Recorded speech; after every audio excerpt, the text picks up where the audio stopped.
If you believe the worst stories only happen in big cities, County Cavan will prove you wrong. It was late August, the kind of Irish summer that holds a little warmth in the hedges and a quiet in the roads. On the edge of Ballyjamesduff, in the townland of Barcony, a cream-colored house sat in a small cul-de-sac called Oakdean Downs. It was the sort of place built for ordinary things. School bags dumped by the door, hurling sticks leaned against a wall, a kettle that knew exactly when to sing. Inside lived the Haw family, Clodagh, Alan, and their three boys, Liam, 13, Niall, 11, and Ryan, 6. If you had met them on a normal day, you'd have filed them in your head under good people. Clodagh Haw, 39, taught at a primary school over the Meath border in Orristown.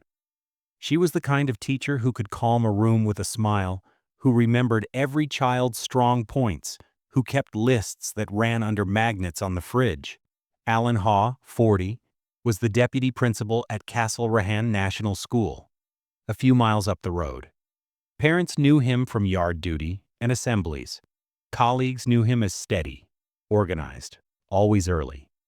The boys were the kind of brothers who fill a house with sound, Liam tall and thoughtful, Niall quick with a grin, Ryan still small enough to run on joy. They were weeks from a new term. The uniforms were ready. Books were labeled. The last Sunday of summer should have been packed lunches and a bedtime a little earlier than the night before. It was not that Sunday. On Monday morning, August 29, 2016, when the sun edged the curtains of Oakdean Downs, nothing moved. No car doors, no steps on gravel. Mary Call, Clodagh's mother, had expected to see her daughter and grandsons early. When they didn't appear, worry took shape. She drove to the house. The driveway still held the family cars. The blinds were drawn. The front door was locked. Around the back, at the kitchen door, Mary stopped. A handwritten note was taped to the glass. "Please do not come in. Please call the Gardaí."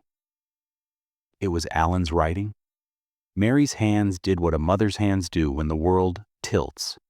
She kept them steady. She stepped away, took out her phone, and called for help. Within the hour, Gardaí arrived, moved carefully through the rooms, and made the discovery no one in a small community is ever ready to absorb. Clodagh was found first. The boys, Liam, Niall, Ryan, were found in their bedrooms. In another room, Alan was found dead. The house was sealed, the lane filled with uniforms and tape. The neighbors' faces changed forever. News travels in quiet places like a pulse, house to house, phone to phone, a whisper that lands like a storm. By midday, 2 schools were mourning at once. In Castlerahan, teachers and parents stood in clusters they didn't want to break, because standing alone would mean going back to classrooms that suddenly felt too full of ghosts. In Orristown, colleagues stared at an empty desk and the class list. Clodagh had prepared for the week ahead. The first statements were careful because they had to be.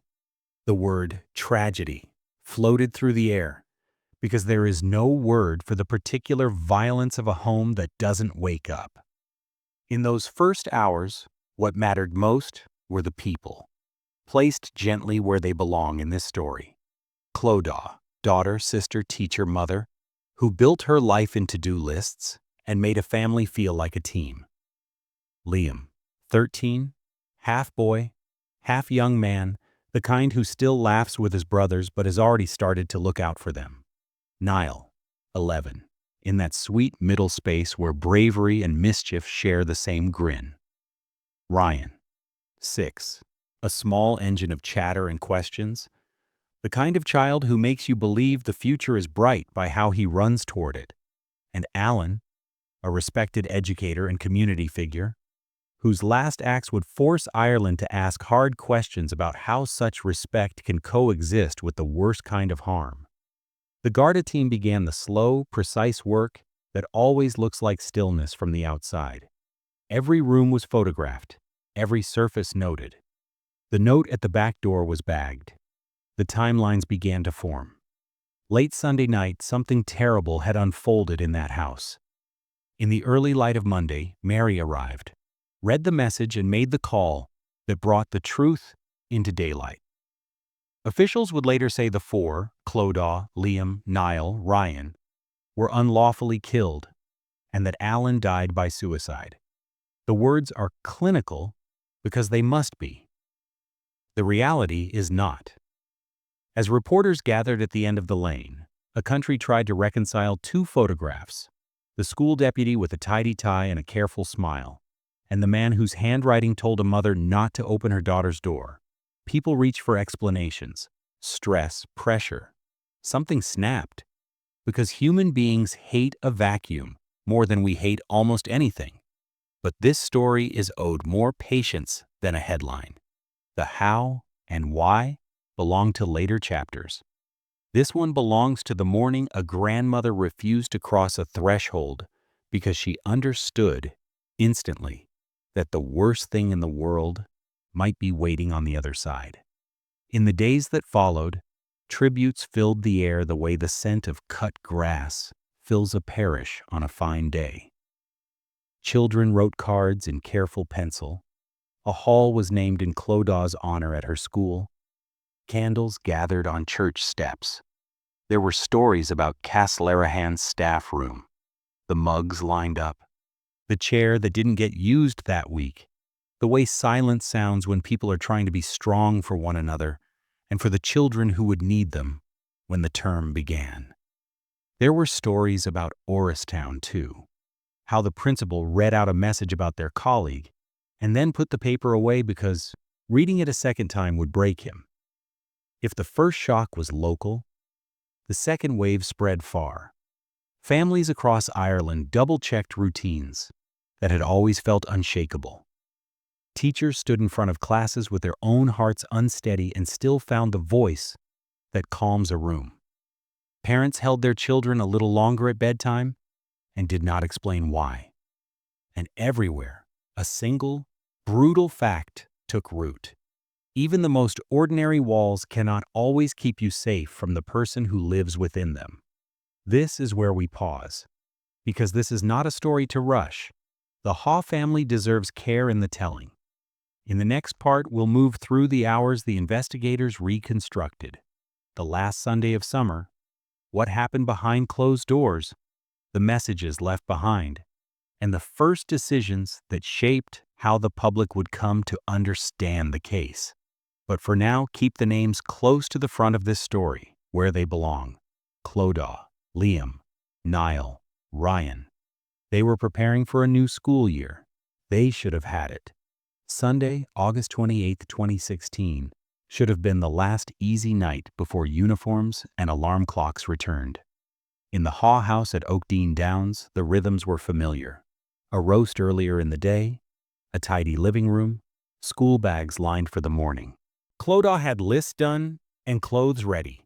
Liam, Niall, and Ryan were at the ages where Sunday night feels like both an ending and a beginning. Lights lowered. Doors pulled too. The sort of quiet every home tries to make before a busy week. Sometime after the house settled, that quiet was broken. What happened next would be pieced together later by Garda investigators and a coroner's court, working from the physical evidence, the way rooms were left, and the notes that remained. The sequence they described was brutal and deliberate. Clodagh was attacked first, downstairs, in the living room where ordinary life had been arranged only hours before. There was a sharp-bladed weapon and a blunt instrument, the kind of combination that leaves no doubt about intent. The violence was intimate. There was no running, no outside interference, nothing random about it. A wife ambushed in her own home. After that, he climbed the stairs. The boys, Liam, 13, Niall, 11, Ryan, 6, were killed in their beds. The details are clinical on paper because they have to be, but the reality is simple and devastating. The children were asleep, small worlds each, trusting the walls and the person moving through the dark to belong to them. The marks on bedding, the stillness of the rooms, the way they were later found, All of it told the same story to the people who read crime scenes for a living. There was planning in the order. There was care after the fact that does not redeem what was done. Covers pulled, positions adjusted. A grotesque echo of parental tenderness after unforgivable harm. Downstairs and up, he left notes. One was taped to the rear kitchen door, the one Mary Call would find. Please do not come in. Please call the gardaí. Others were inside, messages that attempted to fix blame and tidy the narrative he knew would follow. Money was set aside for funerals. Devices were powered down. Doors were locked. This was not a frenzy. It was a sequence. In the early hours before dawn, he ended his own life. His body would later be found in a downstairs area of the house. The final act of control was to make sure no one walked in before authorities did. Hence the note. Hence the stillness a grandmother read through a pane of glass and refused to disturb. In the telling afterward, people reached for phrases that try to make sense out of the senseless. Something snapped. Under pressure. Out of character. But the physical facts don't read like a snap. They read like preparation. A first attack downstairs, then 3 children in sequence, then the arrangements, notes, money, locks, then his own death. The law's language would become the official record. 4 unlawfully killed, 1 suicide. Behind those words sat decisions made in quiet rooms that will never be fully knowable and do not need to be in order to be condemned. Morning came with all its ordinary obligations waiting outside. School runs, staff briefings, a principal expecting. 2 teachers who would not arrive. Mary drove up the lane for a visit she made often. The blinds were still closed, the cars still in the drive. The house too quiet even for a sleepy Monday. The rectangle of paper on the back door stopped her. She read her son-in-law's handwriting, stepped back, and did the bravest thing a person can do in that moment. She did not go in. She made the call. Gardaí arrived and treated the house as both a crime scene and a home. 2 roles it had never been meant to play at once. The first responders moved with that careful mix of speed and reverence that marks the worst days of the job. They confirmed what Mary had already feared. They sealed the doors. They began the slow work that turns chaos into a timeline, where the blood tells you the first blow landed, where drag marks end and begin. What is missing, that should be there. What is present, that should not be. They photographed every inch because memory fails, and courts run on records, not recollections. News, meanwhile, began its own hungry circuit. First the parish, then the county, then the nation. Rumors rushed ahead of facts, and facts tried to catch up. Official statements were spared to the point of austerity. A family of 5 found dead. No one saw it in connection. Garda technical teams at the scene. Post-mortems to follow at Cavan General Hospital, followed by the state pathologist's examination in Dublin. The restraint was intentional. In a country that has known its share of speculation, the investigators chose to let the evidence speak first. In the hours after the discovery, 2 schools tried to anchor themselves. At Castlereagh National School, where Alan had been deputy principal, a staff that had long relied on him for steadiness found itself balancing 2 truths at once. Their colleague was dead. Their colleague was the person the evidence would soon name as responsible. That is an almost impossible line to walk, especially when classrooms full of children would be arriving in a matter of days, looking for the adults whose job is to keep them safe. At Orristown, Clodagh School, the shock was simpler and no less crushing. The chair she kept, the resources she'd set aside for the week, the names of her pupils written in her hand, evidence of a life interrupted, not abandoned. The postmortems gave the investigation its clinical spine. Sharp force injuries and blunt force trauma were described. The likely order of attacks was written into reports. Toxicology removed the easy myths. No alcohol or substance to blame for what was, in the end, a decision. The coroner's court would later record verdicts of unlawful killing for Clodagh, Liam, Niall, and Ryan, and suicide for Alan. Those verdicts are not the whole story, but they are the legal core of it. By midweek, vigils had sprung up in Ballyjamesduff, Castlerahan, and Orristown. Soft light against hard facts. People brought flowers, and more importantly, names. They said Clodagh out loud, because the public must be taught to say the victim's name more often than the killer's. They said Liam, who had been on the cusp of teenage years that would have needed every ounce of a mother's cheerleading. They said Niall, the middle child, with the middle child grin. They said Ryan, 6, who should have been allowed to be 6 for a very long time. Cards from children arrived with drawings that made adults look away for a second before they could look back. Hearts, houses, 4 figures under a bright sun. There was inevitably a conversation about signs. Had there been any? Was anyone told? Did stress show itself in a way colleagues could have seen? The uneasy answer, in the public record, was no in any way that would have predicted this. Alan had been regarded as a respected educator, a man people entrusted with their children in the ordinary hours of the day. That dissonance, the respectable role, and the private violence, is part of why this case changed the national conversation. It forced Ireland to say 2 things at once. You can seem fine and do monstrous things. And the victims' names should remain the headline when that truth comes to light. This chapter ends where the investigation's first chapter ended. A house sealed against Elaine, a grandmother who did everything right. 2 schools preparing to open with gaps no timetable can hide. A county walking slowly because the ground is not trustworthy underfoot. In the next part, we will follow what came after. The inquest, the questions raised by Clodagh's family about how the case was handled, the public reckoning with language, media focus, and the systems that missed what could not be seen. But here, in the night between Sunday and Monday, the story is simple and must be kept that way. A mother and 3 children went to sleep and did not get to wake. The person who should have protected them took their lives and then his own. The rest of us are obligated to remember who was lost, how it happened, and never to let the telling shift the center away from Clodagh, Liam, Niall, and Ryan. Grief doesn't keep office hours, but the law does. In December 2017, the coroner's court gathered the paperwork and the people who could speak to it, and put the worst Sunday night in County Cavan into sentences the record could hold.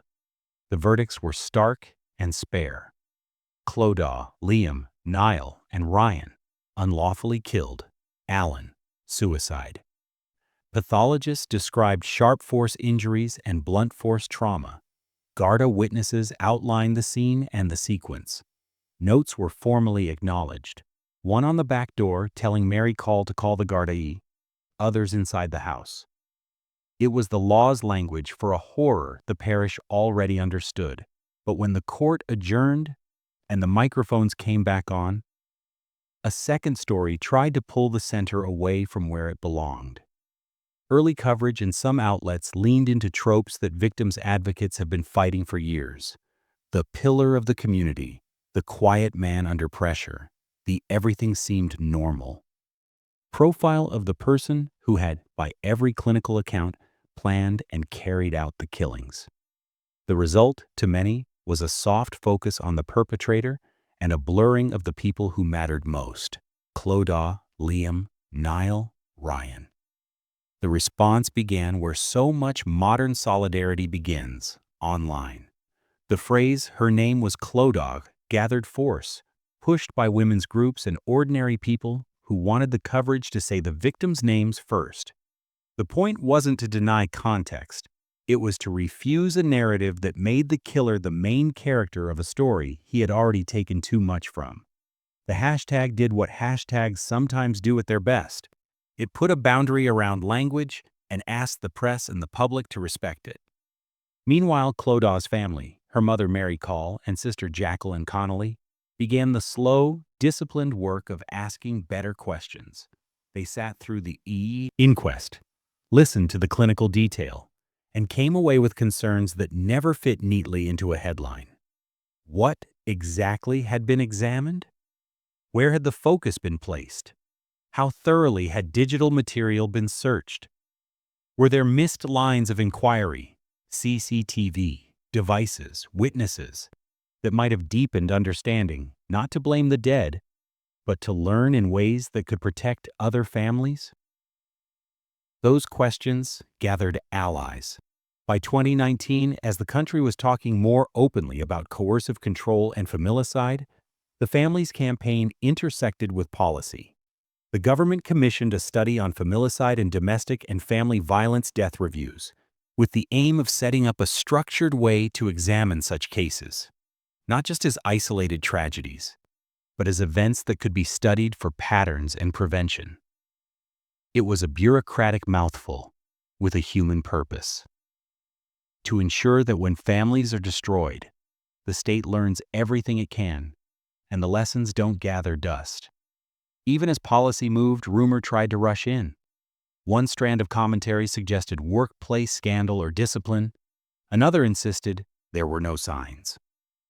The record, carefully clarified over time, shows how complicated and dangerous speculation can be. Castlereagh National School publicly stated that no disciplinary process was underway against Allen, and that allegations about him accessing pornography during school hours were not true. At the same time, Clodaugh's family spoke about aspects of Allen's private life and hidden compulsions that they believe were relevant to the danger he posed, matters that, they argue, the original inquiry did not fully or properly investigate. The safest sentence to carry forward is this: the inquest established the facts of the killings. The wider context of risk and warning signs remained contested and demanded deeper, more independent review. That deeper review arrived, quietly at first. A Garda Serious Crime Review, often called a cold case style team, was set up to look again at the case. Years passed. Then in 2025, the family was told what they had feared and expected.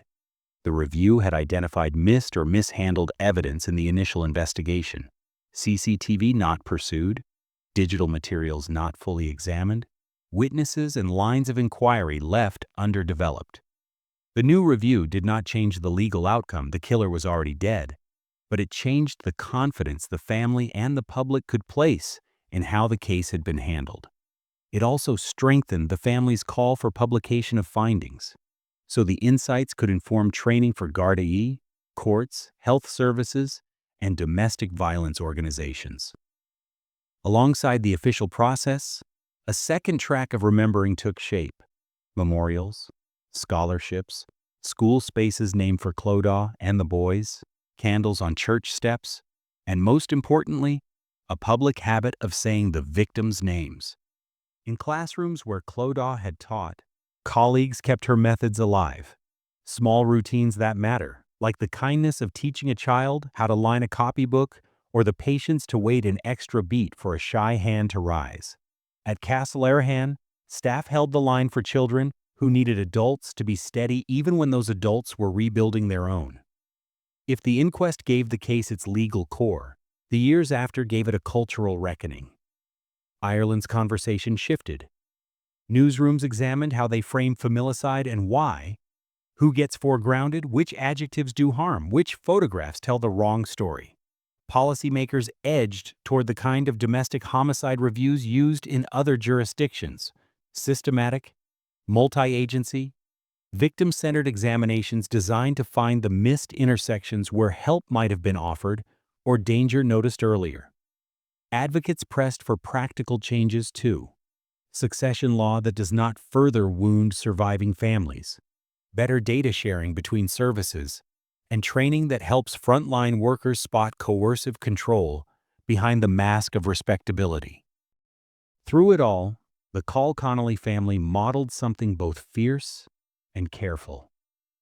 They did the private work of grief — they are a family first — and the public work of insisting on accuracy. They refused to let the shorthand of murder-suicide rest without scrutiny. They spoke again and again about the planning revealed in the physical evidence, the careful sequencing, the notes, the money set aside, because planning contradicts the easy lie of a snap. They challenged the media when coverage slid into eulogy for the perpetrator, and they asked for a review, not to relive the worst day, but to stop other worse days before they happen. It would be easier, someone might say, to stop telling this story. But stories retold with care are how communities recover and how systems learn.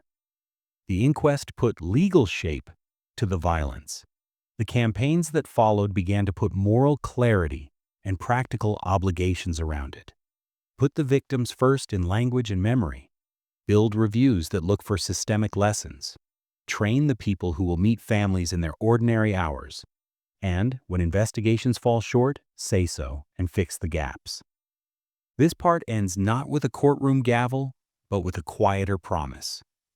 That the country will keep doing the slow work, policy, training, language, vigilance, so that homes, as ordinary as a cream-colored house in Oakdean Downs, do not become headlines, and so that when tragedy strikes, the telling gets one thing right every time.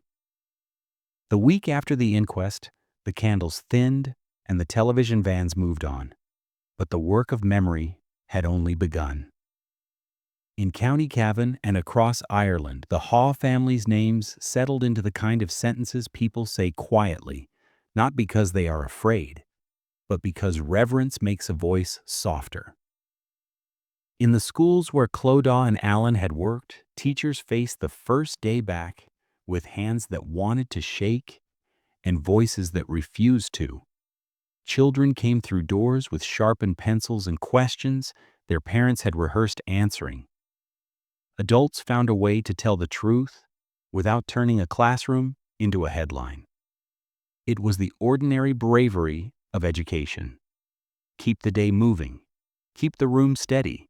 Keep the kindness visible. Clodagh's colleagues kept small rituals alive because small rituals are how you honor a life. The extra beat of patience for a shy child. The habit of praising effort before achievement. The way she wrote a pupil's name at the top of a copybook. Tidy and encouraging at the same time. At hurling pitches and parish halls, the boys' names were spoken with the ease families reserve for their own. Liam, the firstborn with a defender's instinct. Niall, the spark. Ryan, the unstoppable grin. Their photographs stayed on mantles and in wallets, not to trap anyone in a past they could not bear to leave, but to keep the past present enough to be cherished. As the months turned into years, the conversation that began with shock matured into something sturdier. Communities asked, in practical terms, what it means to keep families safe when danger wears a respectable face. People learned to name coercive control as a form of violence, even when it leaves no mark. Training deepened for the professionals who meet families in the course of ordinary life: teachers, nurses, GPs, social workers, Gardaí. The task was not to turn everyone into detectives, but to help them see patterns hiding beneath politeness.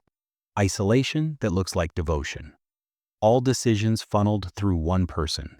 A life that becomes smaller while appearing perfectly arranged. Language changed, too.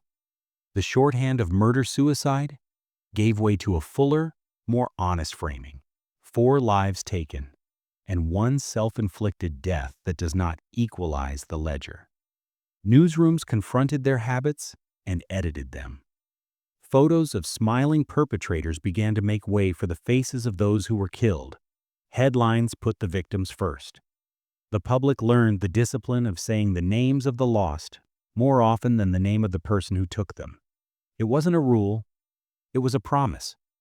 Policy followed, as policy does, slower than grief, but moving in the same direction. Domestic homicide reviews, multi-agency, victim-centered, designed to extract lessons instead of merely assigning blame. found a place in the national vocabulary. The point was prevention, not performance. If a case could teach something about how information might be shared sooner, how risk might be flagged more clearly, how families might be supported before the worst day, then that learning belonged to the whole country. The work was administrative on the surface, but beneath the paperwork beat a simple ethic. When lives are lost in the home is not the only place we must look to for answers.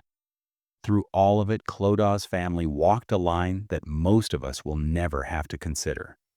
They grieved as a private family, and they advocated as citizens who expect their institutions to learn. They asked their questions with a steadiness that made it impossible to dismiss them as noise.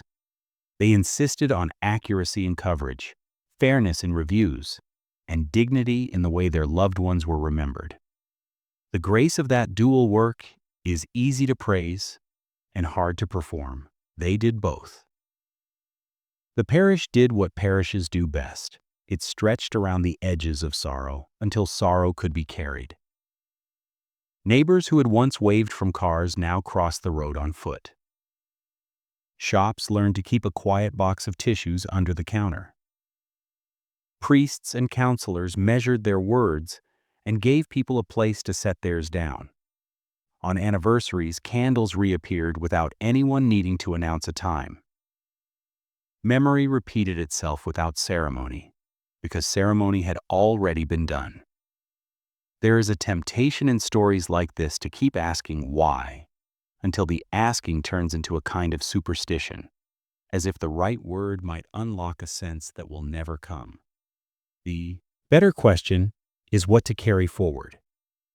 Carry the truth that kindness in public does not cancel danger in private, that lives can be planned to the last pocketed note, which means communities must plan too, that a neighborly visit is sometimes the bravest act in a chain of events, that the way we speak about victims becomes the way we remember them.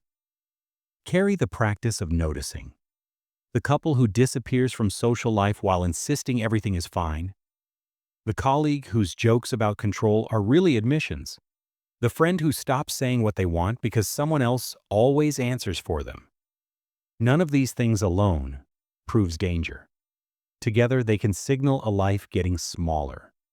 The response is not to accuse. It is to ask better questions, offer real time, signpost help, and keep a door open that someone else is trying to close. Carry the insistence on names. Say them with ease in ordinary sentences. Clodagh's lesson plan. Liam's match day. Niall's laughter. Ryan's stories. The boys should have been men by now, bringing their mother flowers on a random Sunday because flowers are for random Sundays too. Keep that imagined future close. It is not fantasy. It is the rightful path that was stolen. And naming it is a way of refusing to let theft define the only memory available. Carry the obligations that land on institutions. Reviews should not gather dust. Recommendations should not be treated as the end of a process, but the beginning of one. Training should be funded and repeated, not posted once on a staff portal and forgotten.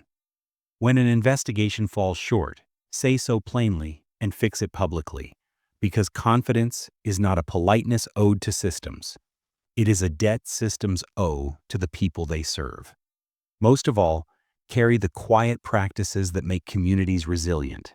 Checking in without making a show of it, teaching children how to speak up and whom to speak to. Making sure people know that leaving is not a failure, but sometimes the bravest accomplishment of a life. None of this will make headlines.